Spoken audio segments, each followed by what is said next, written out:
G'day and welcome back to the Upside Fantasy Sports Podcast, focused on SuperCoach NRL Fantasy.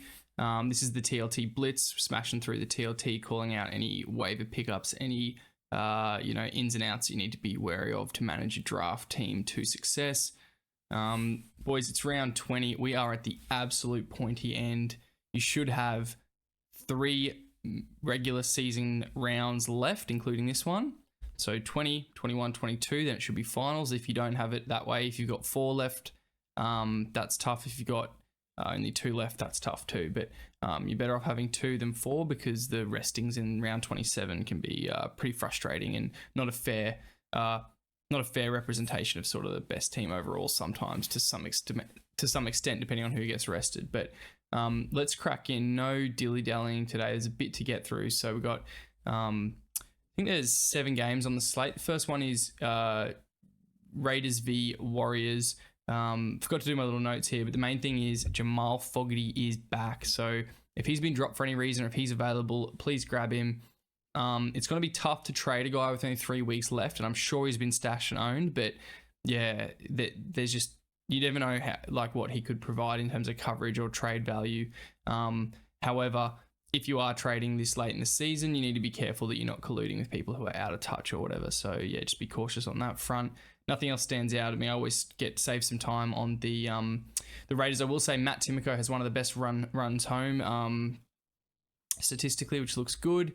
Tane Tuapiki, if he plays, is a viable plug in your CTW as a fullback.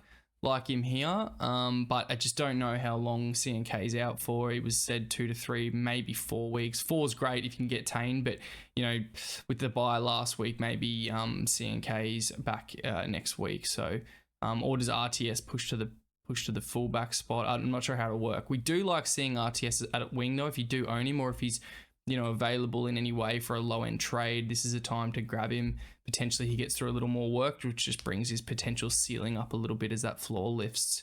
TMM notably also one to look at. If you do own him, he's someone I wouldn't want to drop for the run home here. On the rest of that, it's pretty standard. It's like Dylan Walker starting, I don't think that really does much for me. So I'm going to move on to the more complex games. The big call out here for Rabbitohs v Tigers, the next game, is Keon Koloamatangi retains the 13 with Cam Murray back. Murray's named to play after Origin. Whether he does, that's just the challenge of this weekend, the restings and whatnot, all that stuff's sort of crazy. So just keep an eye on Murray if you own, but if you're a Koloamatangi owner, you're very stoked that he's still got that 13. Damien Cook, I think, plays his 200th this weekend. It might be this weekend or next. That saves him in terms of being shut out for the development of Peter Mamazoulos there in 14. As a Damien Cook owner, I just need him to finish the season strong, keep playing 60 plus minutes, get me 55 points. That's all good. Jye Gray, mentioned him last week. If he's available, I'd still love to have my hands on him. The fact he's a fullback playing in your 5/8 does... it does a little bit. Last week he had a try assist and a try and he still scored sub 70. So we've seen that he's probably not an absolute weapon, but yeah, I like the positionality there. If Jack Wighton's floating around, he's also a guy you could think about grabbing. I think he'd be owned by now, but he's just running a lot, looking pretty dangerous to some extent. I've also said that, look, in my notes, Gagai and Johnstno, take your pick.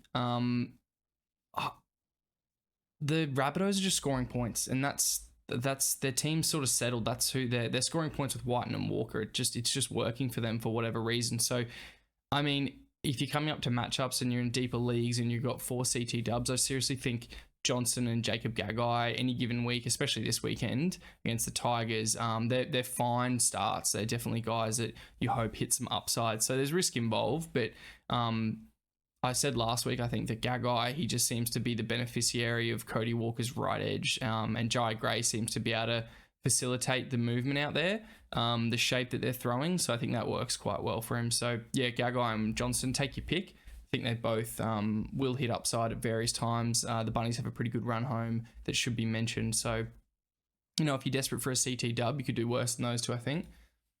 Next game, Knights, Broncos. Broncos, heaps of guys on the reserves that can come in, so just be super mindful of that. If you're an owner of any of these fringe operators or an owner of a Broncos player, they could easily slot back in. Pong is named to back up early days there. Fletcher Sharp's in 21, so he's not even in 18, and I can't remember the delineation there, but I think that's probably an indicator that Ponga wants to play. I think he wants to keep the Knights fighting on. Best and Gagai could be rested for Lucas or could come onto the bench or whatever, so I'm just not sure what the deal is there. Frizzell and Kai Pearce-Paul, they might have their spots locked in there. Kai Pearce-Paul, it'll be I don't know how he got 50 points. It's awesome. He's just a really strong base operator. They got absolutely pumped. Greg Marjorie, 14 points on the left edge there, and Kai Pearce-Paul still found himself to 50, which is why I've held him for this long. I don't know if a try will ever come, but we just need him to keep giving 50s if he's that type of player for you. Frizzell looked pretty good, scored a try, still didn't score massively, but you could do worse than those two guys. Little Easter egg, I think Jordan Ricky is a guy on the run home. The Broncos have a pretty good run. I was doing a reset of my strength of schedule for the back end of the season today, I do a pretty simple version, but it looked like Ricky, for just thinking of deep leagues guys that could do a job. I don't know how much upside he'll hit, but he might break a few tackles and be part of a couple of attacking raids once Adam Reynolds named in 24 this weekend. Once he's back, probably next weekend or the weekend after, Ricky could do a job as a third CTW if you're really desperate in a deep league. That's it for that one. Moving through. This is interesting. Meany is named at 4 again now that he's healthy, so he didn't get dropped or relegated to like the wing or anything. But Grant Anderson on the wing, I love. So assuming he's on the left wing there still while we wait for his buddy to recover, Xavier Coates. Willie Warbrick's still there, so yeah, it's not ideal. I wish Anderson was on the right wing, but I think Anderson's a really good plug in a deep league if he's not around. This isn't probably the matchup, but just going forward, the Storm, if they start resting a few guys as they secure a number 1 or 2 spot, Grant Anderson could be a guy to keep in your quiver if you've got a deep bench. I don't know when Tyron Wishart's run is going to end, but so far so good. You keep playing him and enjoying. Again, this matchup, if you've got another option, probably potentially one you sit a guy like him that's pretty one-dimensional. I'd expect the Roosters to probably not be the best game for him. Having said that, we've seen matchups go either way, especially when it's two really good teams. I feel like I've put a little too much stock in two good teams grappling. I think there's been just a bit of footy played this year amongst good teams. There's just a sort of a gut feel and I'm just pulling that from my memory where I've panicked due to, I remember Broncos Roosters thinking, oh, this will be really staunch back when teams were healthier. And it wasn't. It was a free-flowing game. The Roosters dominated. So yeah, don't overthink it when it comes to this matchup. I'll still probably put the captaincy on Tedesco, but yeah, just be mindful for Wishart and stuff if you do have other options. This could be a good one to pivot away. Josh King, he was doing really well before the bye. I think he's trending in the right direction with Fa'alongo, and the bench probably suits King a bit. Not like I'm not overly confident in it, but it's just something to monitor if you're really desperate for a front rower. He's definitely viable. I think Terrell May owners such as myself, we can celebrate off the JWH suspension. He's starting. He's legitimately a vice captaincy option because he can, in certain scenarios, you can pretty much bank on a 55 plus. Yeah, probably even more. And a game like this, the bench is pretty stacked, but even with Sandon Smith there, that alone benefits Terrell May, where I feel like he's probably going to play 60 minutes. They had a bye, so he didn't do that. He hasn't had those big 80-minute game. He's had that bye last week, so yeah, and another bye 23. So it'd be interesting to see how many minutes he plays and whether Trent Robinson just goes full send on Terrell May through to the bye and just makes him play 60 plus minutes. And yeah, he could bring a lot of people up the ladder, and hopefully that is myself part of that journey. Really complex one here with just the Panthers, what they're doing. I don't know what's happening here, but the big in for Panthers v Dolphins is Nathan Cleary is back. Brad Schneider gets the 6 early days with Jahream Bula in jersey number 22 named so far to be rested. I think with Cleary back, they probably commit to the resting after the series that Luai's been through and how good he's been. So I'm assuming Schneider plays. Cleary back's great. Casey McLean is in the centres while To'o's out because he's a natural centre, which then pushes Alamoti to the wing. If you're an Alamoti owner, I love the start here. 1, the Finns are average, and 2, forcing him to do kick returns is really good for his base. I feel like his really good scores at the start of the year were when he was a winger. And they're off a bye, should be fresh. Like Tungo for the run home is a buy low. It's probably getting a bit late, and I'm sure plenty of people are talking about it. Like, he's a popular trade-in some classic and fantasy circles due to just his low price and the return of Cleary. So that just persists though, and that's just the fact of the matter.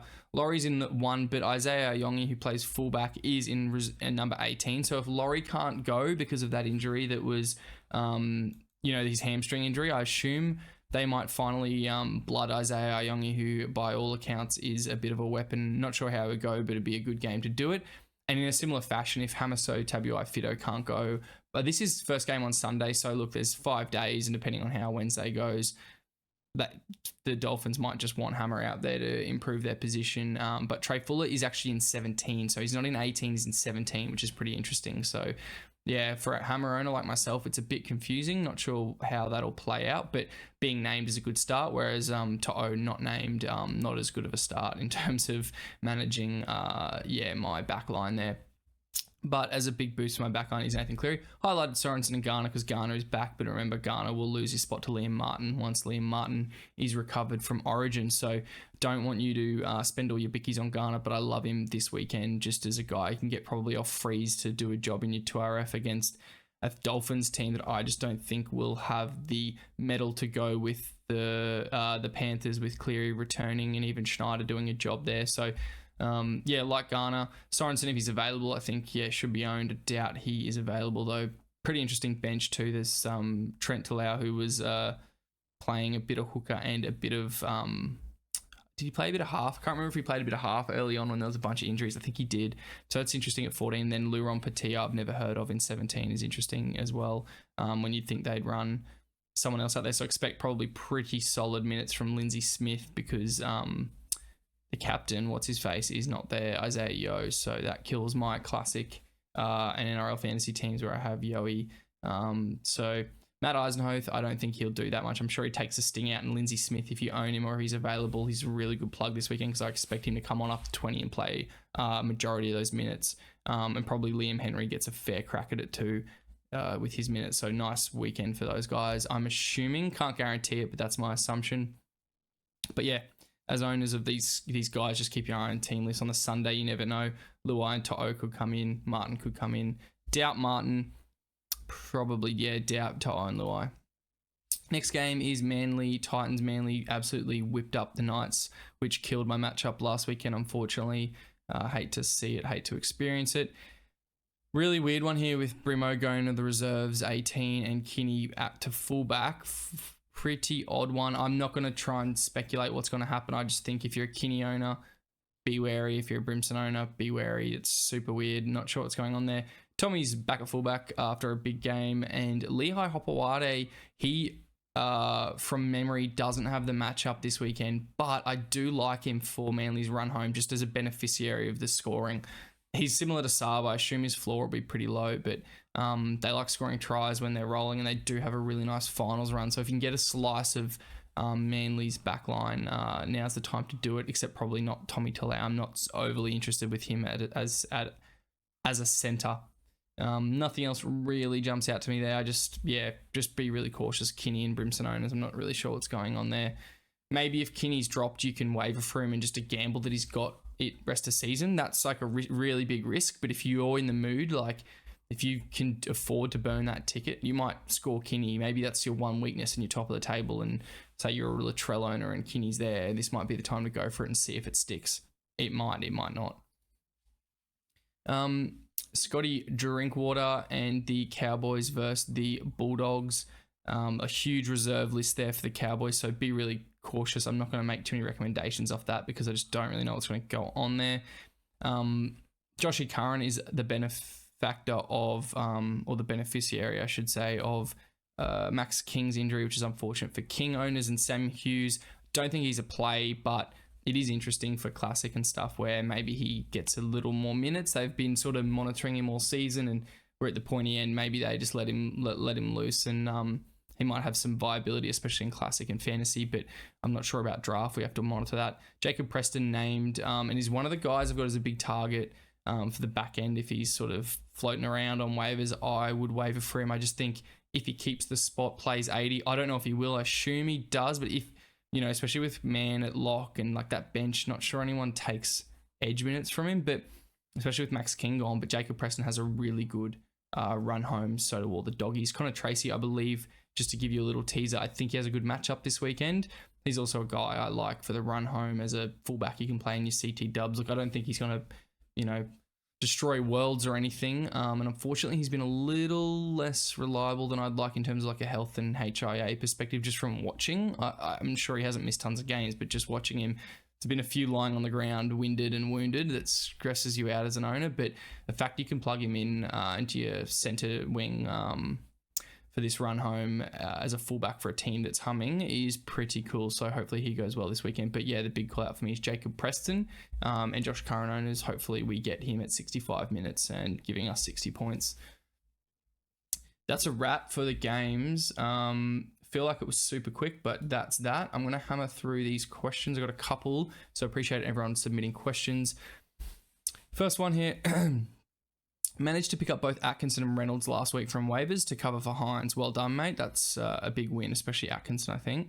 However, needing to make numbers for the mini buy, who would you drop for rest of season? Round 24 and 26 finals. I'll be running I'll be running Wishart this week, but I'll need a half by round 22, 23 when Munster is back. Okay, that's interesting because Wishart, I don't know if Munster's going to be back around 23, but that's what they say. So let's go off the basis he is. But Wishart, that's great. Atkinson, man, the Sharks look good even without Hines. I know it's early, but they look pretty solid. Love his running game. Reynolds is on the extended, so is he like a week away? You got to like Reynolds, man. He's pretty solid for the Bronx. Let me look at the Broncos finals run. Yeah, the Sharks and the Broncos both have really good games, but with the Broncos having a bye in round 24, and what do you need? You need a half by round 23 when Munster is back. Munster plays in your 5/8. Reynolds. Just because Reynolds has that bye in round 24, like they might wait, but they might be out of contention. I just don't know what's going to happen there. I prefer Reynolds because he goal kicks and they play down the right edge. So, you could drop Atkinson, but the Sharkies round 22, what did you say your finals was? Round 24 to 26. Well, man, if you've only got round 24, then you're missing Reynolds for round 24. So I'm just going to say drop Reynolds because Atkinson plays round 24 Knights, 25 Dragons, 26 Warriors. Reynolds is by round 24 Eels, Dolphins. It's up to you and how you're going to manage your team for round 24 and what you can AE, and then that's if Munster's not back, then you've got Wishy, and he's great because the Storm have a good run too. They play Dragons, Rabbitohs, Panthers round 24, which sucks, Dolphins, Cowboys, which is amazing. So I know it's not ideal, but you do have a bit of a gluttony of riches there where or a gluttony of choice where there's all those guys have viability. You need to make numbers for this mini buy. Look, to make them, yeah, mate. I really don't know, honestly. Like, I'd feel terrible telling you which one to drop and one of them goes well. But, I mean, Atkinson doesn't play this round, nor does Reynolds. Atkinson, before round 21, plays... I'm just going to pull up his games. So Atkinson goes... By this round, then he plays Cowboys, Bunnies, Titans, up to Knights. Yeah, like if you keep Atco and then he's back and then you've got him against the Cowboys, you got him against the Bunnies, you got him against the Titans, like that could get you into a final by the time Munster's back. I like that more than Reynolds, where we don't know when he's back exactly, for example. And then he goes, let's say he's back next week at best. He goes Bulldogs, that's really tough. Titans, that's pretty solid. Cowboys, that's pretty solid. But Cowboys, Broncos is sometimes tough in Townsville. Then he has a bye. Mate, I would drop Reynolds because he has a bye. But if that's on the caveat that you don't have another option around 24. But I do like Reynolds as someone who will score better than Atkinson when he's healthy. I just can't guarantee it. So yeah, a bit of a long-winded answer. I'm really sorry about that. That's really tough. The fact you've got Wishart, I love. Like, that's so good. That's the first problem solved, because I don't know about Munster's return. They'll push it out. They're sitting second. They're not going to rush him back at all. But assuming he is back, I'd probably just drop Reynolds because he's the guy that's not playing guaranteed next week. And it sucks that you had to burn waivers to get both of them last week. I'd go Atkinson because he's healthy and he has that run with no bye. But if you've got something going on in your team, you can manage him, then I would go Reynolds because his scoring ceiling's probably higher with the goal kicking and whatnot. That's just my take. That's a brutal question. I'm really sorry. I can't help you more than that. The next question is Alex Johnson worth a waiver, or was last week just a flash in the pan? Mainly considering for finals, would be dropping Sammy, who's my 5th CT dub.